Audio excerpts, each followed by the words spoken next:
If you've ever been dismissed by your own family while they bragged about charity work they couldn't actually afford, hit that like button and subscribe right now. You're not going to want to miss what happened next. My sister Morgan had been planning the Anderson Family Foundation's annual gala for 3 months. She'd transformed it into her personal social climbing expedition, complete with a guest list that read like a Fortune 500 directory and a minimum donation requirement that would make most people choke on their champagne. I was sitting in the back of the foundation's cramped conference room, quietly reviewing catering invoices on my tablet, when Morgan swept in wearing a designer dress that cost more than most people's monthly rent. Mom followed close behind, equally overdressed for a planning meeting. "We need to discuss the final guest list," Morgan announced, dropping a leather portfolio on the table with unnecessary drama. "This year's gala is going to put the Anderson name on the map with Seattle's elite philanthropic circles." The volunteer coordinator, a kind woman named Patricia, looked up from her notes. "We have 240 confirmed attendees. That's our biggest turnout in the foundation's history." "Exactly why we need to maintain standards," Mom interjected, shooting a pointed look in my direction. "This isn't some community potluck. This is a serious charitable event." I didn't respond. I'd learned years ago that silence was my best defense against their casual cruelty. Instead, I made a note about the wine order. The sommelier had suggested a pairing that would work better with the revised menu. Morgan pulled out her phone, scrolling with practiced efficiency. "I've been working with the event planner, and we've decided on a $50,000 minimum donation for admission. It's the only way to ensure we're attracting the right caliber of donor." Patricia's eyebrows shot up. 50,000? Morgan, most of our regular supporters can't afford that. We've never had a minimum that high. Which is exactly why the foundation has been stuck at the same funding level for 5 years, Morgan said smoothly. "We need to think bigger. The Bellevue Ballroom and Towers is Seattle's most prestigious venue. We can't fill it with people writing $500 checks." The venue name made me pause. I glanced up briefly, then returned to my tablet. The timing was interesting. "What about family?" Patricia asked carefully. "We always reserve tickets for board members' families." "Of course," Mom said quickly. "Morgan, your husband, me, your father. The people who actually contribute to the family's reputation." She paused deliberately. "We'll need to be selective about anyone else." Morgan's smile had sharp edges. "Actually, Mom, I was going to address that. Skylar." She looked directly at me for the first time since entering the room. "I don't think you should attend this year." I'd been expecting something like this, but hearing it stated so bluntly still landed like a slap. I kept my expression neutral, my fingers steady on the screen. "The optics matter," Morgan continued, as if she were explaining basic math to a child. "This gala is about showcasing success. Having you there in your situation, it sends the wrong message to potential major donors." Her situation? Patricia's voice had an edge I'd never heard before. "Patricia, you're wonderful for volunteering your time," Mom said in that syrupy tone she used when dismissing people. "But you don't understand the dynamics of serious philanthropy. Image is everything. Skylar works as a caterer's assistant and lives in that tiny apartment in Capitol Hill. She's wonderful in her own way, but she's not exactly the face of the Anderson family legacy. I was actually a freelance event coordinator, not a caterer's assistant, but I'd stopped correcting them years ago. What they didn't know was that event coordinator was the simplest way to describe my actual work. I just never bothered to elaborate on the scale." "I understand," I said quietly, setting down my tablet. "I'll remove myself from the guest list." Morgan looked almost disappointed that I hadn't argued. She'd probably prepared an entire speech. "Good. I knew you'd see reason. You can still help with setup if you want. Behind the scenes, you know." "I appreciate the offer," I replied, keeping my tone even. "I'll let you know." The meeting continued with discussions about floral arrangements and photographer contracts. I stayed quiet, occasionally making notes, while Morgan and Mom debated between 2 nearly identical centerpiece options that cost $300 per table. What they didn't know, what they'd never bothered to ask about, was that 5 years ago, I'd used the small inheritance from Grandma Ruth to start a property investment company. Grandma Ruth had been the only family member who'd seen past Morgan's perfect facade and Dad's dismissive attitude. She'd left me $200,000 with a note that said, Build something they can't take from you. I'd taken that money and with guidance from my mentor Elena Rodriguez, a commercial real estate developer I'd met through my actual event coordination work, turned it into a portfolio of 7 commercial properties across Seattle. My specialty was historic buildings. I bought neglected landmarks, restored them, and leased them to businesses that appreciated architectural significance. The Bellevue Ballroom and Towers was the crown jewel of that portfolio. I'd purchased it 18 months ago for $8.5 million when the previous owner's estate needed a quick sale. The building was a 1920s masterpiece that had been criminally undermaintained. I'd invested another $3.5 million in restoration, preserving the original Tiffany windows, refinishing the maple floors, updating the electrical and HVAC while maintaining the historical integrity. The property was now valued at $12.2 million. And every single person who booked it for an event signed a contract with Schuyler Anderson Properties, LLC. I'd never mentioned my business to my family. Not because I was ashamed but because I'd wanted to see who they really were. Grandma Ruth's funeral had shown me their true colors. Morgan had spent the entire reception networking, Mom had complained about the catering, and Dad had actually asked if I'd be giving him a portion of his mother's money, since I probably didn't know what to do with it. That night, I decided to build my success in silence. Let them think I was barely scraping by. Let them dismiss me. Every condescending comment was just more evidence of who they'd chosen to be. Schuyler. Patricia's voice pulled me back to the present. Are you okay? I'm fine, I assured her. Just tired. Long week. After the meeting, I stayed behind to help Patricia pack up. Once Morgan and Mom had left, Patricia turned to me with worried eyes. You don't have to take that from them, she said softly. The way they spoke to you. I know, I interrupted gently. But I pick my battles. This isn't one of them. What I didn't tell Patricia was that I'd already picked this battle. I'd picked it the moment Morgan had called me 3 months ago, gushing about booking the most incredible venue in Seattle, for a price that was almost too good to be true. I'd given the Anderson Family Foundation a 40% discount on the rental fee. Not because I supported their elitist approach to charity, but because I wanted to see exactly how far Morgan would go. How cruel she'd become when she thought I had no power to push back. Now I knew. And the knowledge sat in my chest like cold steel.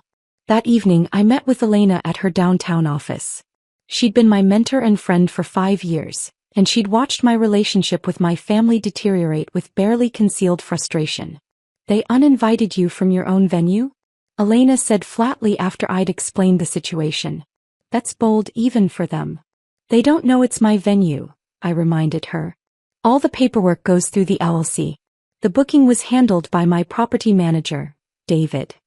Elena leaned back in her chair, studying me. So what's your play? You could just tell them now. I could, I agreed. But I want to wait. I want to see if Morgan actually goes through with it. If she's really willing to exclude me from a family foundation event to impress strangers who don't care about her. And if she does? I smiled, though there wasn't much humor in it. Then I'll have my answer about whether there's anything worth saving in this family. And I'll act accordingly. Drop a comment and let me know where you're watching from tonight. The next 2 weeks were instructive. Morgan called me once, not to apologize but to ask if I could help coordinate the catering setup on the day of the event. She phrased it like she was doing me a favor, offering me a chance to be involved, even if I couldn't attend as a guest. I declined politely. I had other plans for that evening. Mom sent a text 3 days before the gala. Morgan worked really hard on this. The least you could do is not make it about you. Some of us actually contribute to society. I didn't respond. Instead, I reviewed the event contract one more time with David, my property manager. Everything was in order. Payment had been received, the discounted amount processed through the foundation's account. The insurance was current. The catering company had confirmed their arrival time. The Bellevue Ballroom and Towers had never looked more beautiful. The restoration had revealed details that had been hidden under decades of poor maintenance. Intricate ceiling medallions, original brass fixtures, hand-carved crown molding. The grand ballroom could hold 300 guests comfortably, with soaring windows that overlooked Elliott Bay. It was going to be the perfect stage. On the morning of the gala, I received a call from David. We might have a situation, he said carefully. Your sister just arrived for setup and she's Making demands. What kind of demands? She wants to change the lighting configuration we discussed. She's insisting on using her own decorator instead of our recommended vendor. And, he paused. She asked if the owner would be attending tonight. Said she wanted to ensure we understood this was a high-profile event and everything needed to be perfect. I almost laughed. What did you tell her? That I'd pass along her concerns to ownership. She seemed satisfied with that. But Skylar, she's treating my staff like servants. It's getting uncomfortable. That was the line. I could tolerate a lot directed at me, but I wouldn't let Morgan bully my employees in my building. I'll be there in an hour, I told David. For the evening event as planned. If she has any issues with staff before then, have them refer her to the owner. Don't specify who that is. You're really going to do this? I'm really going to do this. I spent the afternoon in my downtown condo preparing. I'd bought a dress months ago for this exact scenario. A deep emerald silk gown that Grandma Ruth would have loved. Simple, elegant, expensive in a way that didn't scream but whispered. Elena called while I was doing my makeup. Last chance to back out, she said. You could just tell them privately. Avoid the drama. They chose the drama, I replied, applying lipstick with a steady hand. They uninvited me from a charity event at my own venue because they were embarrassed by my existence. They don't get a private conversation anymore. They get consequences. I'm proud of you, Elena said quietly. And Ruth would be too. That's all that matters. I arrived at the Bellevue at 7:30, 30 minutes after the gala's official start time. David met me at the private entrance, his expression professionally neutral but his eyes dancing with anticipation. They're all here, he said, walking me through the service corridor toward the main ballroom. Your family's been holding court near the silent auction tables. Your sister's been introducing people to Seattle's most exclusive venue, like she discovered it. How's the event going otherwise? Smoothly. Though I notice the actual donation totals are lower than expected. A lot of guests are commenting on the $50,000 minimum. Apparently several regular foundation supporters declined to attend because of it. That didn't surprise me. Morgan had been so focused on impressing wealthy strangers that she'd alienated the foundation's actual base. We paused at the service entrance to the ballroom. Through the door I could hear music, conversation, the gentle clink of champagne glasses. Ready? David asked. Ready. He opened the door and I stepped into my ballroom. The space looked magnificent. Candlelight reflected off the restored brass fixtures. The Tiffany windows glowed with colored light. 300 guests mingled beneath crystal chandeliers that I'd had rewired and cleaned, revealing their original sparkle. I spotted Morgan immediately. She was near the center of the room, surrounded by a small group of well-dressed attendees, gesturing dramatically with a champagne flute. Mom stood beside her, nodding along to whatever story Morgan was telling. I walked slowly through the crowd, letting my presence register gradually. A few people I knew from the Seattle commercial real estate community recognized me, their eyebrows raising in surprise. Jennifer Kim, who owned 3 boutique hotels, actually mouthed, "Oh shit," with undisguised glee. It took Morgan about 3 minutes to notice me. I watched her eyes scan the crowd, pass over me, snap back. Her face went through a fascinating series of expressions: confusion, recognition, anger, then something that looked almost like panic. She excused herself from her group and strode toward me with Mom in tow. Her smile was rigid, her eyes furious. "Skylar," she hissed when she reached me, positioning herself to block me from the rest of the guests. "What are you doing here? I specifically told you that this event was for serious donors," I finished calmly. "I remember. You were very clear." "Then what?" Mom started. "There's been a misunderstanding," Morgan interrupted, her voice tight with forced pleasantness for anyone listening. "My sister wasn't on the guest list. I'm sure you understand we need to maintain certain standards." "Ms. Anderson?" A new voice interrupted. Patricia, the volunteer coordinator, approached with an older man in an expensive suit, Richard Chin, the foundation's director. He looked confused and concerned. "Mr. Chin needs to speak with you. Both of you." Morgan's smile turned glacial. "Patricia, this isn't the time. It's about the venue," Richard said quietly. "There's been some confusion with the owner and we need to sort it out immediately." Perhaps we could step into one of the private rooms.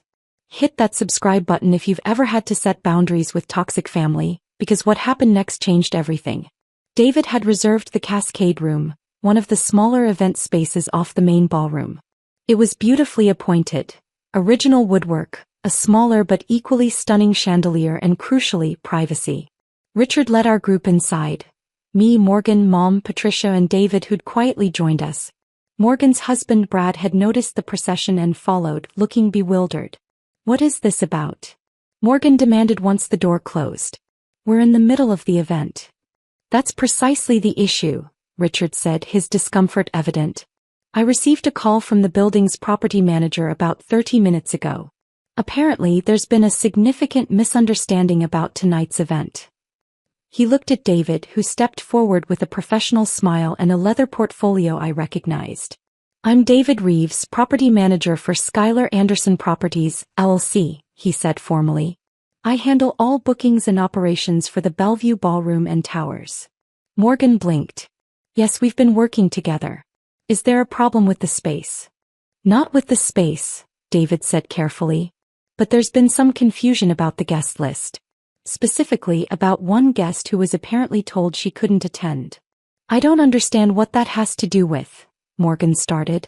David opened the portfolio and removed a document, sliding it across the small conference table toward Richard. "This is the original booking contract for tonight's event. The one signed by the foundation 3 months ago." Richard picked it up, scanning quickly. His expression shifted from confused to shocked.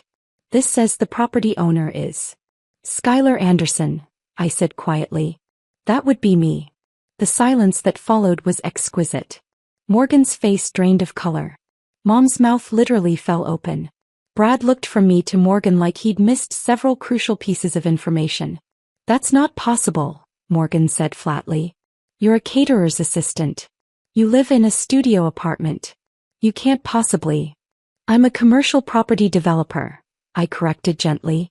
"I specialize in historic building restoration. And I actually live in a 2-bedroom condo in the Emerald Tower, but I've never bothered to correct your assumptions." David removed another document. The purchase agreement from 18 months ago. Schuyler Anderson Properties, LC, acquired the Bellevue Ballroom and Towers for $8.5 million. We've since invested $3.5 million in restoration. Current market valuation is approximately $12.2 million. He placed the document on top of the contract. Official seals, signatures, notary stamps. Everything that made denial impossible. The property includes the grand ballroom for smaller event rooms, the rooftop terrace, and 12 luxury residential units on the upper floors, I added. We also own the parking structure next door. Every car in the lot tonight is parked in a space I own. Morgan's hands were shaking. "This is ridiculous. You're lying. Where would you even get that kind of money?" "Grandma Ruth," I said simply. "She left me $200,000 specifically because she knew you'd all dismissed me. She told me to build something you couldn't take from me. So I did." Mom made a small choked sound. "Ruth left you, but she barely left anything." "She left you $20,000 each," I corrected. "She left me 10 times that, with a note explaining exactly why. I still have the note if you'd like to read it." Patricia was trying very hard not to smile. Richard looked like he was calculating rapidly, probably running through every interaction the foundation had had with the venue. "The discount," he said suddenly. "We booked this space for 40% below market rate. I thought we'd just gotten incredibly lucky with the timing." "I gave the foundation a discount," I confirmed. "Because Morgan called me so excited about her big event, and I wanted to see how she'd treat me when she thought I had no power to object." Morgan's voice came out strangled. "You were testing us? You were excluding me," I replied, my voice harder now. "From a family foundation event. Because you were embarrassed by my existence. So yes, Morgan, I wanted to see if you'd actually go through with it. If you'd really tell your sister she wasn't worthy of attending a charity gala at her own property. You should have told us." Mom exclaimed. "This whole thing you let us think." "I let you show me exactly who you are," I interrupted. "You thought I was struggling, and instead of offering help you mocked me. You used my supposed failure as a punchline at family dinners. You uninvited me from events because my poverty embarrassed you. David cleared his throat. There's more. He removed a third document, this one thicker with multiple pages. Ms. Anderson requested I conduct a review of the foundation's financial practices when the booking was made. Given that her property was being used for fundraising, she wanted to ensure everything was legitimate. Richard's face went pale. A review? What kind of? A forensic accounting review, I said clearly, with a focus on donation allocation and expense reporting. Morgan shot to her feet. You had no right. I had every right, I countered, my voice cold steel. My property, my rules. And it's a good thing I did. David flipped through the pages, his finger landing on a highlighted section. The review found several concerning patterns. Over the past 2 years, the Anderson Family Foundation reported significant administrative expenses. Approximately $180,000 in total. Foundations have expenses, Morgan said quickly, but her voice cracked. That's normal. These expenses included personal clothing purchases marked as event attire, David continued relentlessly. A $15,000 family vacation to Hawaii marked as a donor cultivation trip, despite no donors being present. Regular transfers to personal accounts marked as consulting fees, despite no consulting services being documented. Richard's hands were shaking as he read the document. Morgan, please tell me this isn't. She's lying. Morgan shouted. She's making this up because she's jealous. I have receipts, I said quietly. Credit card statements from the foundation account. Bank transfer records. Photos from your Instagram showing the Hawaii vacation with the caption "Much needed family time." Not a word about donor cultivation.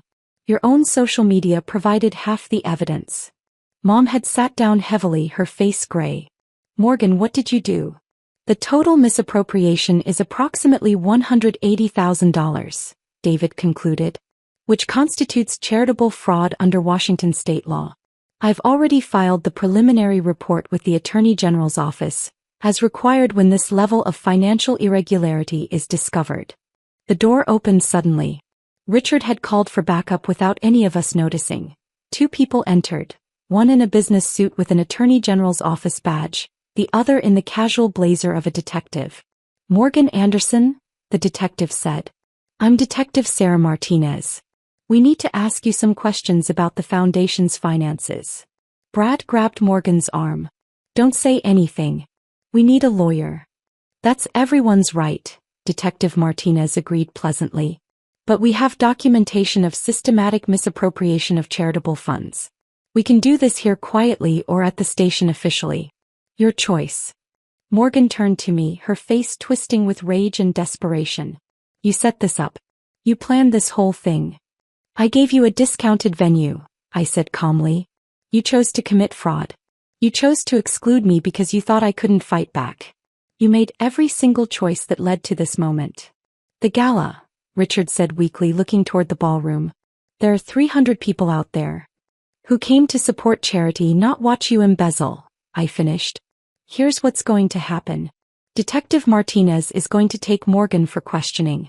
Richard, you and Patricia are going to make a brief announcement that there's been a financial irregularity with the foundation's management, and that all donations tonight will be held in escrow pending a full audit. You can't, Mom started. My venue, my rules, I repeated. You can cooperate or I can have security escort all of you out and explain to those 300 donors exactly why the Anderson Family Foundation is under criminal investigation. The choice was clear. Morgan left with Detective Martinez, Brad trailing behind, already on his phone with lawyers. Mom sat frozen in her chair, unable to process what had just happened. Richard and Patricia returned to the ballroom to make the announcement, edited for maximum discretion but minimum ambiguity. I stayed in the Cascade Room, standing by the window overlooking Elliott Bay. The city lights sparkled on the dark water, beautiful and indifferent to human drama. David approached quietly. The Attorney General investigator wants to speak with you. And there are several guests asking who you are. Jennifer Kim has apparently been telling people you own the building. Give me 5 minutes, I said. Then I'll handle it. He nodded and left me alone. I pulled out my phone and looked at the last text from Grandma Ruth, sent 2 weeks before she died. I'd saved it, read it 100 times. Build something beautiful. Build something that's yours. They'll never understand you, sweetheart, but that's their loss, not yours. She'd been right. About all of it. The immediate aftermath moved quickly.